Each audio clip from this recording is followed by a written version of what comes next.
ప్రభు పేరిట మీ అందరికీ వందనాలు. ఇంతటి అవకాశం ఇచ్చిన దేవాదేవుడికి హృదయపూర్వక వందనాలు చెల్లిస్తూ, గత కొంతకాలం నుంచి పరిశుద్ధ ఆత్మదేవుడు నీతోనూ, నాతోనూ, మనందరితోనూ బహు సూటిగా, తేటగా మాట్లాడుతున్న దేవాతి దేవుని బట్టి ఆ దేవాతి దేవుడికి యుగయుగములు మహిమ కలుగును గాక. ఈ రోజున పరిశుద్ధ ఆత్మదేవుడు అపోస్తుల కార్యము మొదటి అధ్యాయము 7వ వచనము ద్వారా కొన్ని వచ్చాడు కనుక ఈ మాటలు విని విడిచిపెట్టకుండా అనేక మందికి షేర్ చేద్దాం. దేవుని యొక్క దీవెను పొందుకుందాం. కాలము సమయము తండ్రి తన స్వాధీనం ఉంచుకొని ఉన్నాడు, వాటి తెలుసుకునటం మీ పని కాదు. ఈ రోజున పరిశుద్ధాత్మ దేవుడు చాలా విలువైన మాట మనతో మాట్లాడుతున్నాడు. కాలములు సమయములు తండ్రి తన స్వాధీనంలో ఉంచుకున్నాడంట.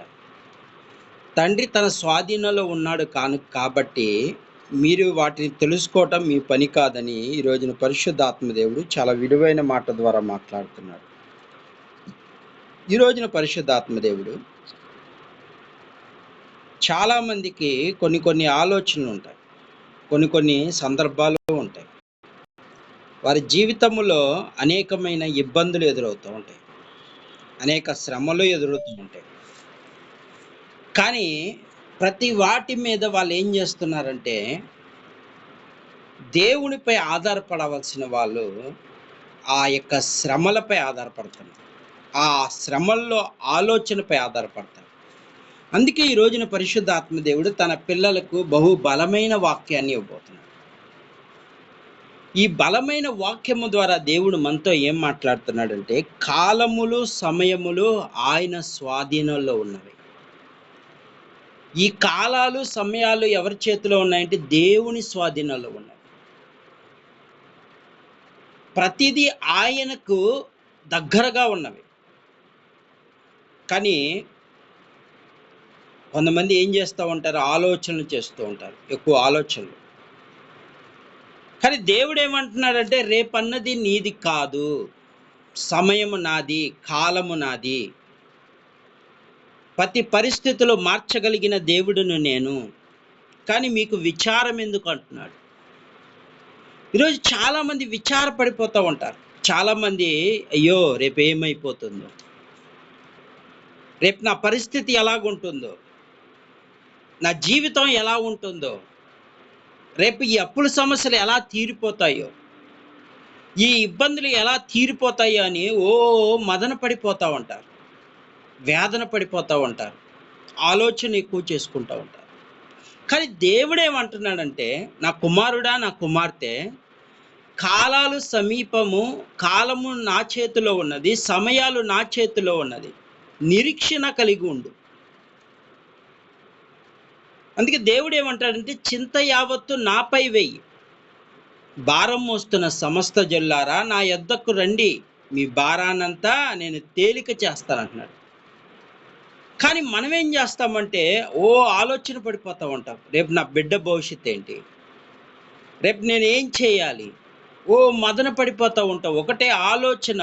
మన ఆలోచన ఎలాగుంటుందంటే మూరడి చేసుకుంటాడంట మనిషి. రేపన్నది నీది కాదు, ఈ రాత్రి ఏం జరిగిద్దో కూడా నీకు తెలియదు. కానీ ఒకటే ఆలోచన, రేపు నా పిల్లోడు చదువు లేకపోతే ఏమైపోతాడో, నా బిడ్డకు ఉద్యోగం లేకపోతే ఏమైపోతుందో, నా కుమార్తె పరిస్థితి ఏంటో, ఒకటే ఆలోచన పడుతున్నాం. కానీ ఆలోచనలు వద్దంటున్నాడు. ఎందుకంటే తన పిల్లలు ఆలోచన ఎక్కువ చేసుకొని ఏదో చేయాలని, ఏదో సాధించాలని మదన పడిపోతూ ఉంటారు. అందుకే ఈ రోజున పరిశుద్ధ ఆత్మదేవుడు చెప్తున్నాడు, మదన పడాల్సిన అవసరం లేదు. ఎందుకంటే ఎర్ర సముద్రాన్ని 2 పాయలు చేసిన దేవుడు మనకున్నాడు. కష్టకాలంలో ఆదుకునే దేవుడు మనకున్నాడు. భయంకరమైన 3.5 సంవత్సరాల కరువులో ఏలియాని పోషించి, కాకోలం ద్వారా పోషించిన దేవుడు మనకున్నాడు. అందుకే కానీ ఏమంటారంటే, అయ్యా నా బిడ్డను నేను ఎలా పెంచాలి, ఏ విధంగా పెంచాలి, ఆలోచన చేస్తూ ఉంటావు. కానీ దేవుడు ఏమంటున్నాడంటే, నీ బిడ్డను నా చేతికి అప్పగించు, బాలుడు నడవలసిన త్రోవని ఇప్పుడే నేర్పించమంటున్నాడు. తల్లిదండ్రులు ఏం చేయాలంటే బిడ్డలు దేవుని చేతిలో పెడితే ఆయన చూసుకుంటాడు. అన్న తీసుకువెళ్ళి తన కుమారుడి దేవుని సేవకుడి చేతిలో పెట్టింది. గొప్ప సేవకుడయ్యాడు. సమూయేలు ప్రవక్త గొప్ప సేవకుడయ్యాడు. రాజుల్ని అభిషేకవంతమైన సేవకుని చేశాడు. దేవుని చేతిలో నీ పిల్లల్ని పెడితే, దేవుని చేతిలో నీ పిల్లలు పెడితే సిగ్గునందరు. దేవుని చేతిలో నీ పిల్లలు పెట్టమంటున్నాడు దేవుడు. అమ్మా, నా కోసం మీరు ఏడవకండి, మీకోసం మీ పిల్లల కోసం ఏడవండి. దేవుడు చెప్తున్నాడు ఇది. ఏమని చెప్తున్నాడంటే, దేవుని చేతిలో వాళ్ళని పెట్టి చాలు. అయ్యా, నా బిడ్డ ఇలా అయిపోతున్నాడు, అలా అయిపోతున్నాడా అని నువ్వు బాధపడుతూ వ్యసనాలకు లోబడిపోతున్నాడా, తాగుడుకు లోబడిపోతున్నాడా, వ్యభిచారానికి లోబడిపోతున్నాడు, ఓ మదన పడిపోతున్న ప్రియ తల్లి, ఈరోజు దేవుడు ఏం చెప్తున్నాడో తెలుసా? మదన పడాల్సిన అవసరం లేదు. నీ కుమారుని ఆ చేతికి అప్పగించు, నీ కుమార్తెని ఆ చేతికి అప్పగించు. నీ అనుదిన ప్రార్థనలో వాళ్ళ కన్నీటితో అడుగు, దేవా వాళ్ళకి నీ జ్ఞానము దయచే, నువ్వు అడుగు. ఖచ్చితంగా దేవుడు దయచేస్తాడు. ఎందుకంటే ఆయన మన ప్రార్థన వింటున్న దేవుడు, మన ప్రార్థన ఆలకిస్తున్న దేవుడు. మన కష్టాల్లో ఉంటే నవ్వుకునే దేవుడు కాదు ఆయన. నువ్వు ఏడుస్తూ ఉంటే చూసి పక్క తిప్పుకునే దేవుడు కాదు ఆయన. ఆయన ఏం చేస్తున్నాడంటే పరీక్షిస్తాడు, అంతేకాని తన పిల్లల్ని ఎన్నటికీ వదిలిపెట్ట. అలాంటి వాడైతే ప్రాణమే పెట్టడు. నీ కోసం, నా కోసము, అందరి కోసము ప్రాణం పెట్టిన దేవుడు. తండ్రి, వీరేం చేయుచున్నారు, వీరెరగరు, వీరందరూ సాతాను చేతిలో చిక్కుపోయారు, సాతాను బంధకాల్లో చిక్కుపోయారు, వేదనలో చిక్కుపోయారు అని దేవుడు ముందుగానే తెలియపరుస్తున్నాడు. కానీ నువ్వేం చింతవద్దు.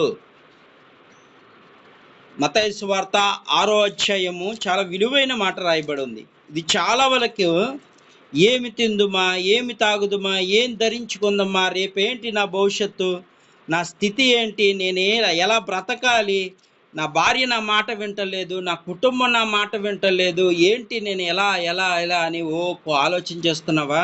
దేవుడు ఏమంటున్నాడు తెలుసా? రేపు నేనేం తినాలి, రేపు నేనేం తాగాలి, నేను ఎలా ఉండాలి, ఎలా బ్రతకాలి, రేపు ఏంటి ఈ ఎండ ప్రభావం ఏంటి, ఈ కష్టాలేంటి, ఈ బాధలేంటి, ఈ శ్రమలేంటి, తట్టుకోలేకపోతున్నావు నువ్వు అనుకుంటున్నావు. కానీ దేవుడు ఏమంటున్నాడంటే చక్కని మాట రాయబడి ఉంది. ఏమనుందంటే,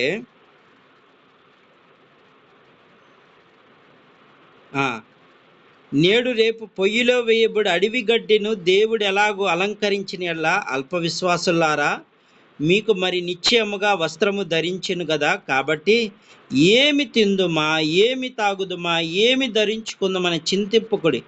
అన్యజనులు వీటిల విషయమే విచారింతురు. దేవుని ఎరగని వారి అంతా ఇలా విచారిస్తారంట. దేవుని ఎరగని వారు మాత్రమే ఇలా విచారిస్తారు. ఎలా ఏం తినాలి, ఏం తాగాలి? ఎందుకంటే వాళ్ళకి దేవుడు తెలియదు. కానీ నీ దేవుడు నీకు తెలుసు. ఎన్నో ఆపదల నుండి రక్షించాడు. ఆకలిగా ఉన్నప్పుడు నీకు ఆహారం పెట్టాడు, దప్పికొన్నప్పుడు నీ దాహం తీర్చాడు.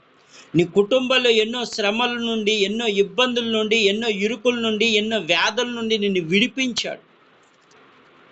అన్నీ నువ్వు చూసావు, కల్లారా చూసావు. ఏ రోగంతో ఉన్నప్పుడు ఆ రోగము ప్రార్థన చేయగా, దైవ సేవకుడు ద్వారా కానీ, విశ్వాసి ద్వారా కానీ ప్రార్థన చేయగా అద్భుతాలు జరిగినాయి. అలాంటి దేవుడు మనకున్నాడు. కనుక ఈ రాత్రి దేవుడు చెప్తున్నాడు, కాలాలు, సమయం ఆయన చేతిలో ఉన్నాయి. అంటే నీ పిల్లలు ఇప్పుడు ఎవరి చేతిలో పెట్టాలి? దేవుని చేతిలో పెట్టాలి. నీ బిడ్డలను దేవుని చేతిలో పెట్టు. దేవుని బాలుడు నడవలసిన త్రోవ ఇప్పుడే నేర్పించాలి. సమయం కొద్ది దినాలే ఉంది కనుక ఇక్కడి నుండైనా సరే ఈ వాక్యం వింటున్న ప్రియ దేవుని బిడ్డ, ఖచ్చితంగా దేవుడి చేతిలోని పిల్లలు ఉండాలి. దేవుని మార్గములోని పిల్లలు నడిపించే భారం నీది. నీ తల్లిదండ్రుల బిడ్డలకు ఒళ్ళో కూర్చోబెట్టి దేవుని గురించి నేర్పించండి. నాకు ఈ కష్టాల్లో ఉన్నప్పుడు, నాకు ఈ శ్రమల్లో ఉన్నప్పుడు, నాకున్న వ్యాధంలో ఉన్నప్పుడు, నాకున్న బాధల్లో ఉన్నప్పుడు నా దేవుడు ఈ విధంగా నన్ను రక్షించాడు. మీరు కూడా అలా ప్రార్థన చేస్తే ఇలాంటి సమస్యల నుండి విడిపించే దేవుడనే నేర్పించండి. ప్రేమగా దేవుని మాటలు నేర్పించండి. దేవుని వాక్యాన్ని నిరంతరం ధ్యానింపచేయండి. ఎందుకంటే వాళ్ళు నడవలసిన త్రోవ ఇప్పుడే నేర్పిస్తే వాళ్ళ పెద్ద అయిన తర్వాత త్రోవ తప్పడానికి వీల్లేదు. ఎందుకంటే వాళ్ళు దేవుని చేతిలో పడిపోతారు. ఈ రాత్రి పరిశుద్ధాత్మ దేవుడు నీతో నాతో చెప్తున్నాడు, అన్యజనుల వలె విచారించద్దు. నీకు ఏం కావాలో దేవుడికి తెలుసు. నీకు ఏది శ్రేష్టమో దేవుడికి తెలుసు. నీకు ఏ శ్రేష్టమైన ఆహారం ఇవ్వాలో, ఏ వస్త్రాలు ఇవ్వాలో, ఏ ఇల్లునివ్వాలో ఆయనకు తెలుసు. ఆయన శ్రేష్టమైనది ఇస్తాడు. కనుక ఈ రాత్రి దేవుడు చెప్తున్నాడు, చింత పడద్దు.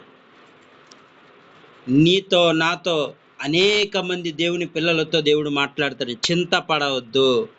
ప్రతిరోజు ఉదయాన్నే లేచి బిడ్డల కోసం ప్రార్థన చేయండి. అయ్యా, నా బిడ్డలు నీ చేతికి అప్పగిస్తున్నాను. వాళ్ళ స్కూల్కి వెళ్తుండగా నీ చేతికి అప్పగిస్తున్నాను. వాళ్ళకి నీ జ్ఞానము దయచేయండి అని దేవుని చేతిలో వాళ్ళకి అప్పచెప్పడం. నువ్వు ప్రార్థన తల్లిదండ్రులు చేసే కన్నీటి ప్రార్థన వాళ్ళకి రక్షణగా ఉంటుంది. యోబు ఏం చేసేవాడు? ఉదయాన్నే లేచి తన పిల్లల కోసము ఎక్కడైనా పాపం చేశారని చెప్పి ఉదయాన్నే దేవుని సన్నిధిలో హృదయాన్ని కుమ్మరించేవాడు. కుమ్మరించడమే కాక దేవుని మాటలు నేర్పించేవాడు. అబ్రహాం అదే విధంగా చేశాడు. దేవుని దగ్గర బలి ఇచ్చి తన పిల్లలకి దేవుని యొక్క మాటలు నేర్పించాడు. అలా మనము కూడా ఏం చేయాలంటే దేవుని మాటలు నేర్పించాలి. ఎందుకంటే వాళ్ళకి ఏ కష్టాలు వచ్చినా, ఒకవేళ నీ పిల్లలు ఎదిగినప్పుడు ఏమైనా కష్టాలు వచ్చినాయి అనుకో, వాళ్ళ దగ్గర వీళ్ళ దగ్గర చేయి చాల్సిన అవసరం లేదు. వాళ్ళ పట్టుకొని వీళ్ళ దేవుడి దగ్గరకు వెళ్తే చాలా ఆయన చూసుకుంటాడనే విశ్వాసాన్ని కలిగించే తల్లిదండ్రులుగా మనం ఉండాలి. ఈ రాత్రి దేవుడు చెప్తున్నాడు, ప్రియ దేవుని బిడ్డ, ఖచ్చితంగా కాలాలు సమయం ఆయన చేతిలో ఉన్నాయి, ఆయన స్వాధీనంలో ఉన్నవి. కాలాలు సమయాలు ఆయన చేతిలో ఉన్నప్పుడు నీ బిడ్డ కూడా ఆయన చేతిలో పెడితే ఎంత శ్రేష్టంగా ఉంచుతాడు చూడు. అనేక మంది ఈ విధంగానే ఉన్నారు. దావీదు దేవుని చేతిలో ఉన్నాడు, చక్కగా మార్పు పొందాడు. సమూయేలు, ఇస్సాకు, అబ్రహాము, యాకోబు, ఇక చెప్పుకోవాల్సిన కోకొల్లల మంది ఉన్నారు. దేవుని చేతిలో పడిన వారు ఎవరు? కొన్ని కష్టాలు వస్తూ ఉంటాయి, కానీ దేవుడు మాత్రం వదిలిపెట్టే దేవుడు కాదు. యోసేపుకు ఎన్నో కష్టాలు వచ్చినాయి. అన్నలే చంపాలని చూశారు, గోతులో పడవేయాలని చూశారు. కానీ ఒక రోజున వాళ్ళందరూ సిగ్గు నొందేలాగా యోసేపును దేవుడు ఫలించే కొమ్మలాగా మార్చేశాడు. కరువు కాలములో ఎవరైతే తృణీకరించారో వాళ్ళ చేతనే వాళ్ళు పోషింపబడ్డారు. ఈ రాత్రి దేవుడు చెప్తున్నాడు, ప్రియ దేవుని బిడ్డ, నీతో నాతో మనందరితో చెప్తున్నాడు, చింతించకు నా కుమారుడా, చింతించకు నా కుమార్తె. నీ పరిస్థితులు ఆయనకు తెలుసు, నీ ఇబ్బందులు ఆయనకు తెలుసు. కానీ నీవు అడగక ఏమవుతున్నావంటే నశించిపోతున్నావు. అడుగు దేవుణ్ణి అడుగు. నీ తండ్రి ఆయన, ప్రాణమిచ్చిన తండ్రి ఆయన. మనస్ఫూర్తిగా అడుగు. మనుషుల దగ్గర అడిగి కాదు, వాళ్ళ దగ్గర ఏడిస్తే ఏం ప్రయోజనం ఉండదు.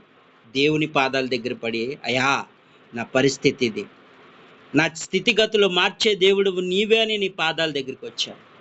నాకున్న కష్టాలను తప్పించే దేవుడు అని నీ పాదాల దగ్గరికి వచ్చాను. కనుక నన్ను విడిపించి ఈ బంధకాల నుండి, ఈ సాతాను వేసే బంధకాల నుండి నన్ను విడిపించి ప్రభు అని ఈ రాత్రి నువ్వు ప్రార్థన చేస్తే, నీ పిల్లల్ని దేవుని చేతికి అప్పగిస్తే ఖచ్చితంగా దేవుడు నీ కుటుంబాన్ని వదిలిపెట్టడు. ఈ కొద్ది మాటలు దేవుడు దీవించును గాక. ఆమేన్.